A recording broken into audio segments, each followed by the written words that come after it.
Hello everyone and welcome to You Are My Boro, our final episode of this year. Thank you to all those who've watched and listened and subscribed and commented and put up with our mundane service station chat over the course of the last year. I'm sure there's plenty more of that to come in 2024 and maybe today, but we're going to look back today. We're going to look back on 2023 and also have a fleeting glance ahead and make some bold early predictions for next year. How are we doing, Scott? Good Christmas? Very good, thanks, Dom. Yeah, all very nice. Just about polished off the last of the turkey, which is always a stage and post, isn't it? The post-Christmas time. Oh, there we go. Yeah, I mean, you know you're in trouble when you're eating Lindt chocolates at 11 o'clock in the morning with a cup of tea. Proper Christmas, that, isn't it? Good for you? Everything good? Yeah, all sound. Yeah, all good. Other than Boxing Day and Cohen Bramall's Christmas is all coming at once with that left-footed cross that loops into the far corner. We're recording this on Friday morning, but ahead of the Huddersfield game, but we're going to stay away from that and obviously look back and have a glance ahead as well. Just if you listen or watch over the weekend and anything doesn't quite tally, if we don't talk about Boro's 4-0 win at the John Smith Stadium on Friday, or dispiriting 3-0 defeat and a windswept John Smith Stadium, yeah, certain to be. Yeah, some things you can correctly predict from a far out, can't you? Review of the year then, 2023. Go on then, in a sentence, in a brief summary, how do you assess this past year for Boro? I think the word that jumped into my head straight away was progress. I think Boro are on the right track, but there've been bumps along the way, haven't there? And there's probably enough to suggest there's going to be more bumps along the way in 2024. I think that from where Boro were at the absolute start of the year, so this time 12 months ago, then I think just, as we kind of said all through the second half of last season, making the playoffs was probably ahead of where Boro should have been at that stage under Michael Carrick. He steadied the ship brilliantly. He got them moving up the league. And then all of a sudden, not only were they in the playoffs, they were potentially challenging for the top two, wasn't there? There were those couple of weeks when it looked like they might get to Sheffield United. So you obviously had the massive high of that. Then you have the massive low of the Coventry games and going out with the playoffs and not really laying a glove on that Coventry side. So then we head into this season. There's obviously a massive overhaul in the summer. Tuba going, Archer going back, Ryan Giles going back, Ramsey going back, etc., etc. A real radical shift in Boro's kind of transfer policy and what they're doing off the pitch. A load of younger lads coming in, untried, inexperienced, etc., etc., etc. It was always going to take a bit of time, and it has. There were always going to be teething problems, and there have been. And so where we sit now with Boro is that off the pitch, I think things are better than they've been for an awful long time in terms of the structures that are now in place. There's a clear plan of what Boro are going to try and do with recruitment. Michael Carrick clearly absolutely buys into that plan. There's a lot of harmony there. That's all really good. On the pitch, I still think Boro probably look at an inferior side at the moment to the one that ended last season. And again, there's an awful lot of reasons for that. That's understandable. But, as we sit here, we're sitting here with Boro in mid-table, aren't we? And the hope would clearly be that improves and we get another playoff campaign come the end of the season. There's also, obviously, the massive excitement of the League Cup semi-finals to factor in, which I think, is a big, big tick in the box and has been a massive highlight of the second half of the year.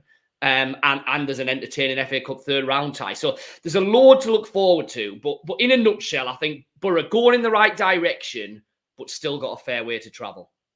It's funny because, again, apologies, because obviously this might sound ridiculous if you're listening over the weekend, but if Boro were to beat Huddersfield on Friday night, they'd be on exactly the same points as they were last season after 25 games. Yeah.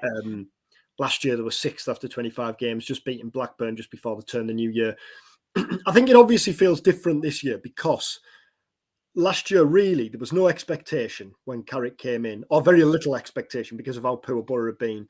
And last year, they had the momentum. The wins or the results all came in this flurry, didn't they, after the dramatic improvement. Whereas this year, obviously, there's been inconsistency, despite the fact that Boro really gave the rivals a head start as they did last season. But I'm writing a review of the year just as we speak, really, before we started here, and I think it's funny because I wrote in that I don't think you can truly judge 2023 until maybe a year down. Like, was it? Yeah. Was it the most glorious of missed opportunities? I think it was, when you look at the teams who've gone up and how they're faring and how strong the championship is this year. I don't think you can get away from the fact it was a missed opportunity. But I think it was also the year when, off the pitch, Boro really started to put plans in place that will hopefully benefit them down the line. Yeah. And I think they've done that amid really the most difficult summer window, or the most difficult challenge they could have possibly faced in the summer window, where they really had to replace £50 million worth of talent. And they had to do so while building on the expectation of last season's near miss and going again.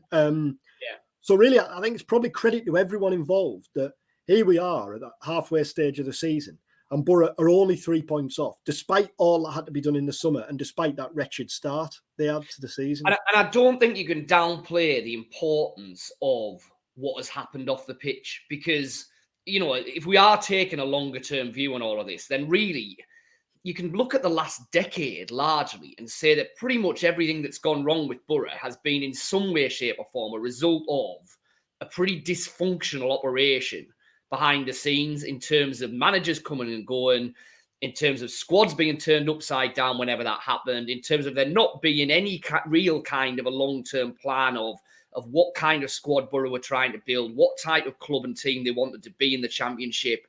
You know, it went from one thing to the other. Now, at the you know, in the last 18 months, what we've seen, and certainly in the last 12, what we've seen is the development of a clear model in terms of recruitment, in terms of what type of players Boro are going to sign, how they're going to build the squad year on year. You've got harmony there, and you've also got a scenario where if Michael Carrick was to walk out of the door tomorrow because a Premier League club came in for him, you'd like to think pretty strongly that there wouldn't be the complete chaos and upheaval that there normally is when that's happened at Boro in, as I say, the last decade or so, really. And so, yeah, you know, the bigger picture is that I think that's really important, and that has to serve Boro well for the next, you know, 3, 4, 5, 6, 7 years down the line, you'd hope. Now, you know, there clearly is still a need to get results, and I think you're right. I think that playoff defeat was a really big missed opportunity, because I think that, as you rightly say, the championship is tougher this year. The teams that have gone up, all right, they might end up coming back down, but they're certainly competitive up in the Premier League, which I think Boro would have been. And you would probably have been able to keep 2 or 3 of your Akpom, Archer, Giles, Ramsey type players, Stefan maybe, that would have made squad strengthening this summer potentially an awful lot easier. So it was an opportunity missed. There's no getting away from that. And it did kind of mean Boro had to start again. And I guess one of the key things they're trying to ensure is that if they narrowly were to miss out again this next summer, then they wouldn't be starting again. Because I think when you look back, really, a year, if you turn back the clock to this time last year, for all, Boro had really impressed under Carrick on the pitch. The big unknown at that stage was still what's the transfer window going to look like? Is everybody going to be pulling in the same direction when the window opens, and with recruitment and with kind of the ideas of players coming in? As we spoke about on several videos at the start of this season, Carrick had countless opportunities to kind of hold his hands up, didn't he, and say, well, I've lost, you know, however much worth of talent in the summer, and we've brought in players who are going to need time to adjust to the championship. But never once did he even flirt with the idea of going there, did he? You know, I'm sure that there has been crossed words behind the scenes over the course of the year. That's the way transfer negotiations and discussions take place, isn't there? But it does feel like everyone's on the same wavelength and pulling in the same direction when it comes to the idea of the type of players Boro are looking to bring in. Yeah, absolutely. What you certainly haven't had is the tensions and the conflicts, pretty open conflicts at times, that there was under both Wilder and Warnock. Have you? You know, Michael Carrick clearly buys into the general principle of signing younger players more inexperienced, trying to add value to them. He understands that that's the way the club has to operate. He's not banging the door down wanting Uche Ikpeazu or, a seasoned championship kick centre-half who's going to kick things up high. That's not what he wants at all. And so in that sense, there is a lot of harmony there. And I think, that's probably why he didn't feel the need to start throwing his toys out with the pram, because he is very much on board and a big, big part of that process. Now, I think you would have to say that, again, we probably won't really know how successful this last summer's transfer window has been until at least another 6 months down the line, maybe even further than that, because, while there are a lot of promising signs from a number of Borough's summer signings, there's also quite a few of them who aren't there yet. And it's going to be interesting to see how they continue to develop over the next, 6 months, next couple of seasons. So, while we're saying this model looks like it's working, and I think it is, and I think there are obvious reasons why Boro feel the need to do this, not least because they can't, they have to stop just throwing money away on contracts for players who they can't really afford and who aren't going to be worth anything when those contracts end. That had to come to an end, and it has now. I still think the jury would have to be out on just how successful the summer transfer window's been. Yeah, which again, I think it's 6 months down the line, isn't it, or a year down the line when you can truly judge and see who comes in January and what the squad looks like after that. Before we just look at the first half of this season, just looking back to the end of last season, that Sheffield United win, the gap after that victory for Boro was 7 points, and Sheffield United still had a game in hand. And yet, I remember coming away from Bramall Lane thinking, Boro have got them here. Yeah. Because it just felt at that stage, didn't it? Like the momentum was swinging so much.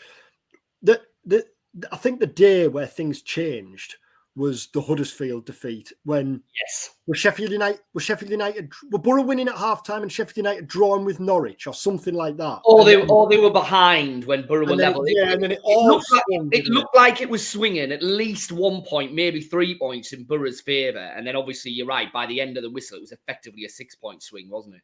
Yeah. I think that Sheffield United game was one of the real highlights, and it was probably the peak of that Boro team under Carrick last season, wasn't it? They were too strong for Sheffield United. They were too sharp for Sheffield United. Cameron Archer looked brilliant. They looked like a side who were destined for the Premier League. And in fairness, Sheffield United looked like a side where the wheels had come off. So I guess, for all that it's gone very, very wrong for Sheffield United and for Heckingbottom since, you've probably got to give him a fair bit of credit for the way that he managed to turn that round, because I think you're right. On that day, it looked like Boro were going to finish top two. We were saying that, weren't we? And then again, within the space of a couple of games, it was pretty clear that probably wasn't going to happen. And I guess that's because, in fairness to Boro and Carrick, they were having to make up an awful lot of ground. So they were always behind the 8 ball. They were always really only 1 or 2 defeats away from being out of it. And that's obviously the way it proved at the end. Now, I still think there's question marks to be asked about what happened after that in terms of the complete loss of momentum, the decision to change so many players in those final couple of games, to effectively write them off and concentrate on the playoffs. It did feel like Boro were kind of starting again when they went to Coventry for that first leg of the semi-final. And in hindsight, that's probably the opportunity missed as much as the home game that they obviously lost to end it, because I did feel for the first half hour of that Coventry away game, it was there for the taking. Yeah. But Boro just didn't lay a glove on them in either game, did they? I think looking back, you think, did Boro run out of steam physically at the end of last season? Did the psychological aspect of maybe thinking they could catch Sheffield United and then not, and the disappointment that followed that, was there that? Did Carrick make too many changes, and did they lose momentum in the final weeks of the season? Did Coventry and Mark Robbins just do a job on them, or was it a combination of some or all rolled in together? I think there's probably a case for that. I think there's an element for all of them. Yeah, I do. I mean, it's easy to say that they made too many changes and lost momentum because they wrote off those games towards the end of the season. I do think there's an element to that. I've seen it happen with Sunderland sides in the past. I think I alluded to it on previous vids. So, I think there is an element of that. But then by the same token, I think you're right. I think physically and mentally, that second half of the season had taken a really big toll on them. Few injuries at inopportune moments. I think you have to throw that into the mix as well. There were players in those playoff semi-finals who clearly weren't 100%. And yeah, I think you're right. I think Coventry did do a job on them, especially in that second leg. Just last one on last season. This time last year, Akpom was starting to show real form. But I still think if we'd done this video 12 months ago and you'd said he's going to go to Ajax for 12 million quid in the summer, I'd have laughed you out of town. Yeah, and probably if you'd said that he's going to finish top scorer in the league by, what was it, in the end, 3 or 4 goals. Yeah. I mean,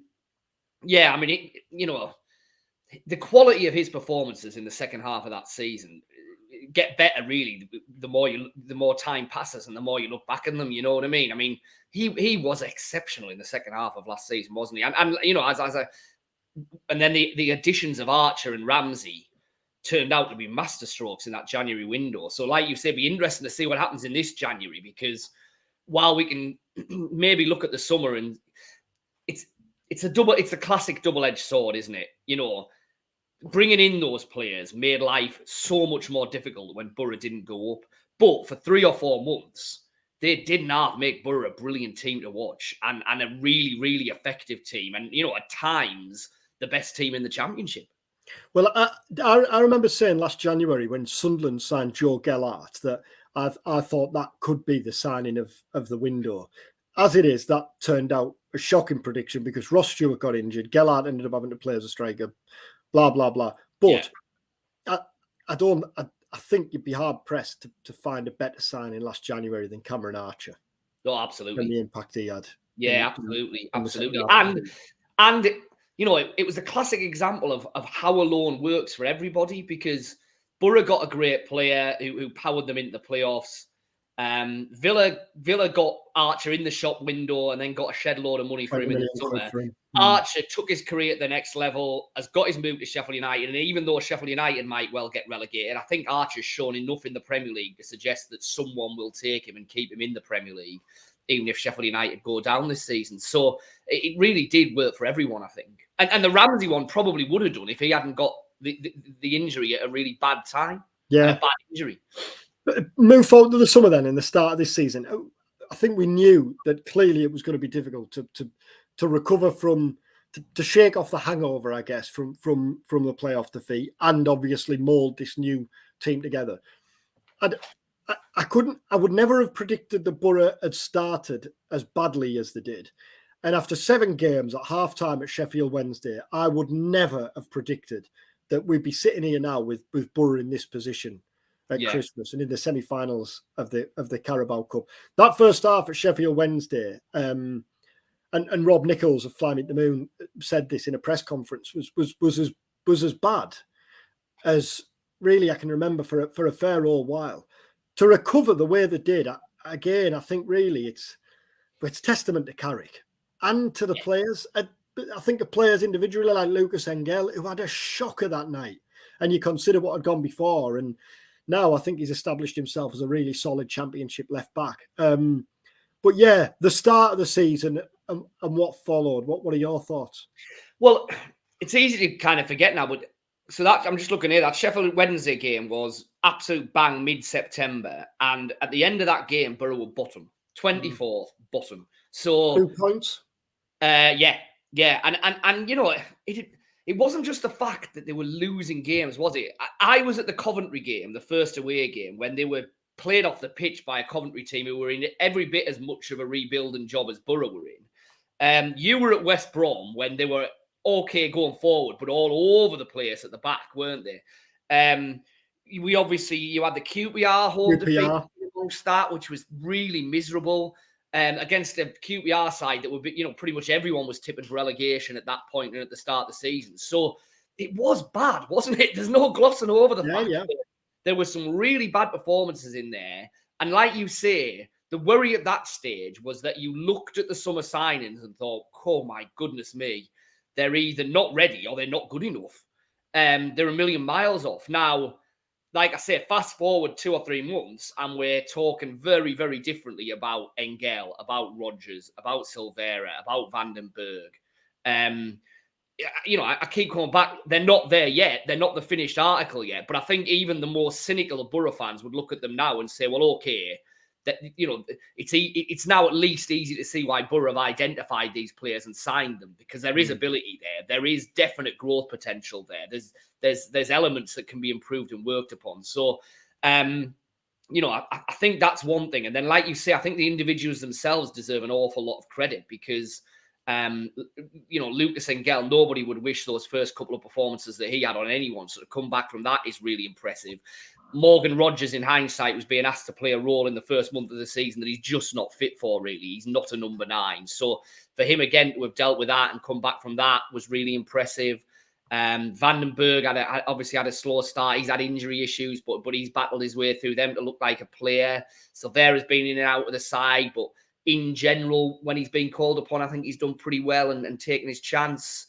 I think individually they deserve a lot of credit, but it also at least affirms what Boro are doing in terms of the project, and that they're not miles out with what they're trying to do, which there was times in September when it looked like that. And it's funny, isn't it? Because for all you look at the table now and think credit to everyone involved for the position Boro have got themselves in. You look at I know, Boro have beaten Leicester, obviously got beat by Ipswich, beaten Southampton, beaten West Brom, beaten Sunderland, thumped Preston, beat Watford. They've beaten plenty of teams who are up there. So clearly they're points that you maybe might not have factored in when you would have predicted those games or results.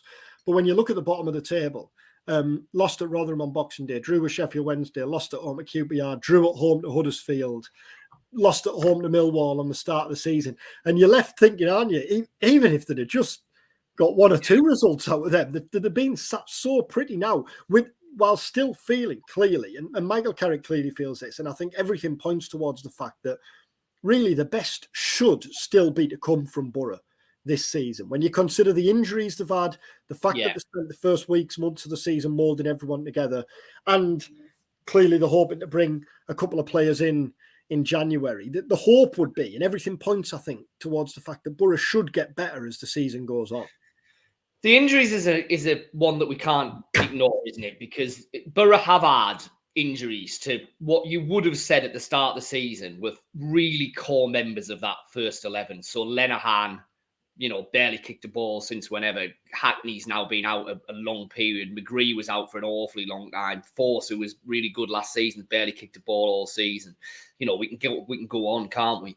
Tommy Smith out for the whole rest of the season, massive blow. So the injuries have definitely been a factor, and it probably meant that Carrick, in fairness to him, has had to play a lot more of the summer signings for a lot longer than he probably would ordinarily have wanted to do. Now that you would like to think will help them and help Boro in the long run, but I think that's contributed to a lot of the inconsistencies that we've seen. I mean, when you're playing a young, inexperienced team, I don't necessarily think it's a coincidence that Boro have lost to the type of teams that they've lost to. Now, Rotherham away on Boxing Day, they should have won that game out of sight. It was a bit of a freak game, but they still didn't really control a game against a Rotherham side. We all know what Rotherham are about, and kind of historically always have been. They haven't been able to dominate against what should probably be inferior opposition. And I think some of that is youthfulness, inexperience, lack of nous in the Championship, if you like. They just haven't been able to control those kind of games. And maybe that will come with either the players that are in the team at the minute getting additional experience, or the return of your Hackneys, your McGrees, hopefully your Forces, etc. And that little bit more experience and knowledge in there will help them out, because I do think that's been a factor in those kind of matches. Let's run through a few questions then as we look back on the year. we're going to go through 5. We're going to do goal of the year, but I've changed that as we've been recording to signing of the year. Okay. Mainly because I couldn't think of a standout goal. Well, I could, but there was one of them where there was 3 or 4, and I was getting muddled with what games there were. That's the problem, isn't it? Yeah. So we're going to do signing of the year, player of the year. This is obviously of 2023. Player of the year, moment of the year, disappointment of the year, and one prediction for 2024. Okay. But we'll start with signing.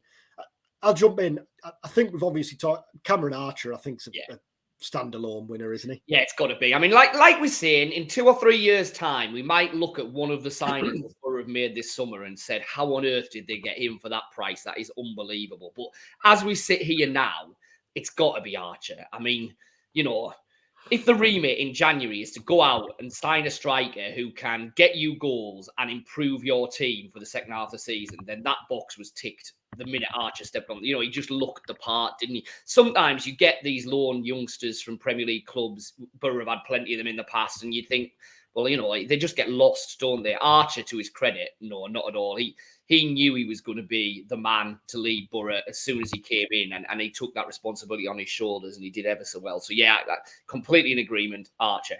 Who would be your signing of the summer?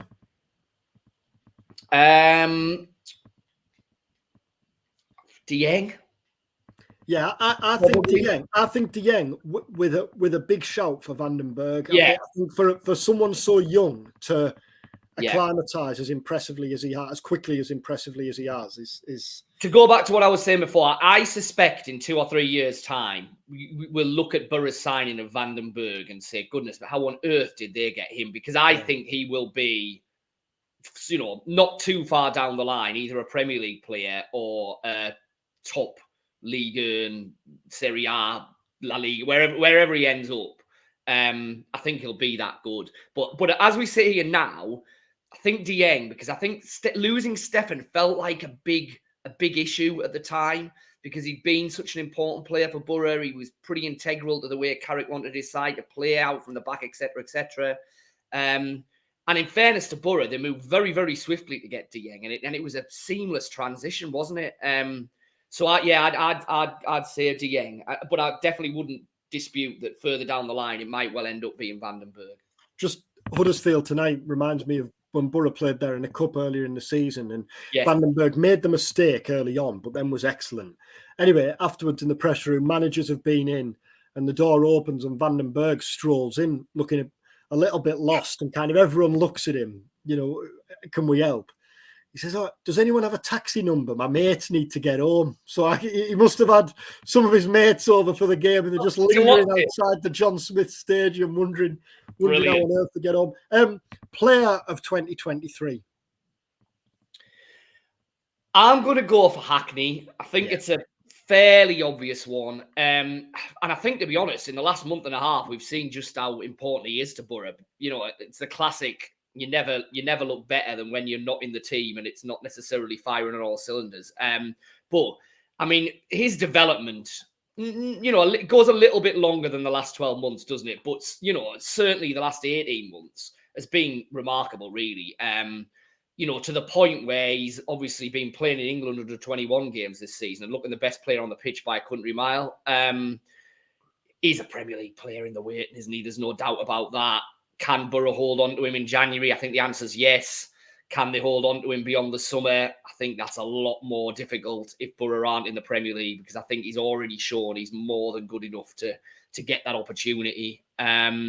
He just looks a really good player, doesn't he? Drives forward, got an eye for goal, can pass it, great energy, everything you want really from a kind of nowadays central midfielder in the Premier League. So I would without kind of reservation. I mean, Akpom in the first half of the season, you can't gloss over just how good he was. But the year as a whole, I think it would have to be Hackney. Yeah, I don't think there's any question.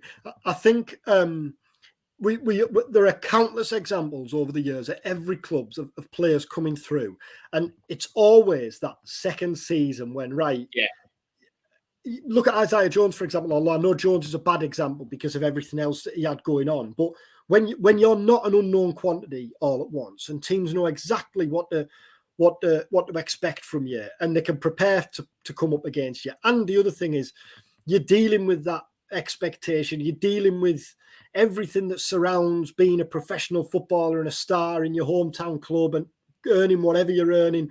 Yeah, there's that challenge, isn't there, of building on what's clearly a hugely impressive breakthrough.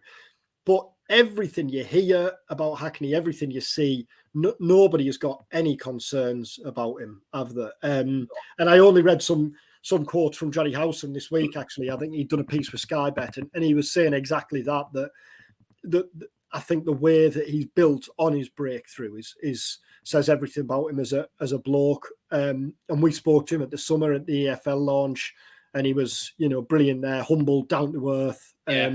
Absolute no airs or grace about him. He's got a massive future, hasn't he? Absolutely. Yeah. Absolutely. Moment of the year. I'll go first. I think that Sheffield United win. I think Boro was so impressive, and that night, you only have to look back at the celebrations on the pitch. I think it meant so much at the time, and if I was going to have a punt, then I'd have backed Boro to finish second. I really felt that Boro were heading in the right direction, and Sheffield United were tailing off a little bit and beginning to stutter. That night, that performance, that win would be my moment. So I think the best performance was the win against Norwich right at the end of the season, 5-1.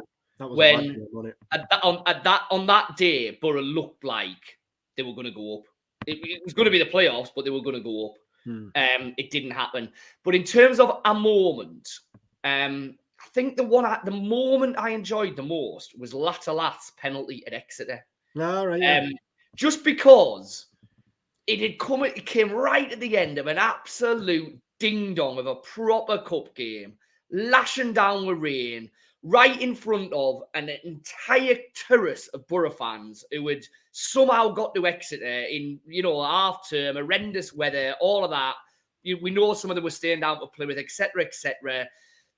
Latterlath had his ups and downs massively in his Boro career, really, to that point, but he had the bottle to stand up.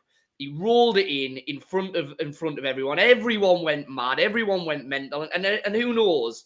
We might look back on that as a key moment in Boro getting to Wembley if things go well against Chelsea next month. But in terms of just a moment, that's what I'm going to go for. Disappointment of the year, is that too obvious?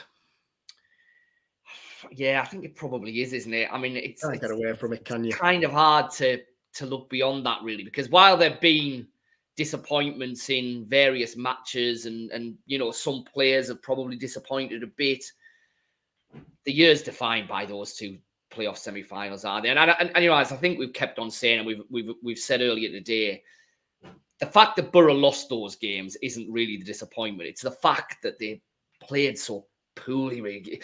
The games were so out of kilter with pretty much everything that had gone in the second half of the season prior to those last couple of weeks. If it was flat, it was unadventurous, it was unimaginative. When they went behind at the Riverside, you never really at one stage did you feel like they were going to get the equaliser. They didn't build up ahead of steam. So, yeah, I think the manner of the playoff semi-final defeats more than the fact that Boro actually lost them, because, you can lose games and clearly they weren't, that much better than Coventry, if at all. So it's not losing it. It's the way that they lost it would be for me. Yeah. I think half an hour in that first leg at Coventry, Boro looked so calm and composed and in control. And did Akpom hit the post? Yeah. There was a moment, wasn't there? But even at full time in that game at 0-0, clearly it's poised. But you fancy, because I just thought there's no way Boro aren't going to score over two legs. Yeah. The Boro that we'd seen over the second half of last season. Fair play to Mark Robbins. I thought he put an extra man in the midfield in that second game, didn't he? And the feeling of kind of walking out there. I think kind of what made it so disappointing, when you wake up the next day or whatever, is the fact that the expectation you just fancied. I mean, for how long had we talked about our Wembley plans and the idea of Boro and Sunderland? We never really considered the prospect of Luton Coventry. But that was it. It looked like it was really set up for Sunderland, didn't it? But even with it being Luton, I know Luton have gone up in the Premier League. They're making a decent fist of it, all of this. But it wasn't like you were up against, say Leeds don't get in the playoff. Don't get automatic this time. Leeds at Wembley would be a big task. You know what I mean? Yeah. Luton, with the greatest respect, felt like a game Boro could win. And if it wasn't going to be Luton, it was going to be Sunderland. And that was going to be a hell of a day out. What a weekend that was going to be. Memories forever, etc., etc. And then obviously, it didn't happen. Just one more on the moment of the year. I think winning 4-0 at Sunderland, if you ask Boro fans who were there, then that's one of the it's a game and a win that's talked about for years to come, innit? Winning 4-0 at the Stadium of Light. Yeah, absolutely. Go on then, prediction. One prediction, or maybe more than one prediction. Make it as bold as you like for 2024. Okay, prediction time. I think Boro are going to beat Chelsea. I was going to say that. I think Boro are going to beat Chelsea. I think they're going to beat them at the Riverside. And I think the pressure on Chelsea in that second leg is going to be so immense that I think Boro will get what they need at Stamford Bridge and get to Wembley. I suspect they will then get probably hammered by Liverpool in the final. Dare I jump in and say it? But I think Boro will get to Wembley. Will they get to the playoffs? I think a lot depends on what happens in January. I think with this squad at the moment, I think we've seen too many inconsistencies and not enough of a guaranteed level of performance to be able to say confidently that Boro will make the top 6 come the end of the season, especially given the fact that I think already now Leicester, Ipswich, Leeds and Southampton are guaranteed to be in that top 6. So I think you're only shooting for 2 places. Now, if Boro can get players back, so get McGree back, keep him fit, get Hackney back, keep him fit, that changes things a little bit. The defence surely needs a bit of strengthening in January. We've talked about the need for another striker in January. If that happens and Boro sign players who are able to hit the ground running, then they're still definitely more than close enough to be able to get into the playoffs. But if you're asking me with this current squad as they are now, I think they probably just fall short. I was going to say the Chelsea one, but seeing as though you have, I'll say I think Morgan Rogers is going to have a big second half of the season. I know that's not particularly bold on the back of what he's done in the last few games, but I think you look at January and McGree and Silvera going away. Force is still out, which leaves Boro relatively short, really, across those positions. They've got enough players, don't get me wrong, Jones, Crooks, Greenwood, Rogers, but I think Greenwood is going to play more and have a more significant role in the second half of the season than he has in the first, even though he's top scorer in the Carabao Cup and has scored some big goals in the league as well. And yeah, that would be my prediction. I think he might be Boro's player of the second half of the season. Do you think they'll make the playoffs? Judging on the squad as they are now, I'm inclined to agree with you. My fear is that the position they're in now, always just within touching distance, but just can't quite claw their way into it. I fear that might continue to be the case. Yeah. The trouble with the position Boro are in now is that if they're still in this position in another couple of months' time, then at some stage they're going to probably have to put together a 5-game winning run. 4 or 5 game winning run to claw back that gap. And they're only ever going to be in that run one defeat away from kind of having to start all over again and do it again. That would be my worry for them. Now, maybe that 4 or 5 game winning run is going to come in now at the start of the year, in which case that's a different equation. But I just don't think they're quite consistent enough with the squad they've got now. But like you say, let's see what happens in January, because that might be addressed. Yeah, because clearly I'm not going to speculate and predict that Boro are going to do this or that in January, because I don't know. But it wouldn't surprise me if they had something up the sleeve. For Kieran Scott to go on the record and say we're ready to go a month or so ago, that suggests... Certainly defensively, it's always felt like they know what they want to do with the defensive situation, because that's kind of been there all the way through. I think striker is that much harder just because it's January. Where do you sign a striker? You know, I still think Premier League loans is what they're probably going to have to look at for a striker. But I think defensively, they've probably got longer term targets in mind that have been part of their squad building plans, you know, well before we get to the window. Well, the next time we film, the window will have opened. We'll be back next week to hopefully reflect on a win at Huddersfield. Although, like you say, by the time you watch this it'll probably be a double header, won't it? It'll be Coventry as well. Which you're going to Huddersfield, and then I'm at the home game against Coventry. So we should both have something to get our teeth into. Yeah, and then we have a couple of cup games to look forward to. Yes. So we'll be back next week. Have a brilliant new year. Do subscribe. Press the subscribe button if you haven't already. Leave a comment if you want us to discuss anything.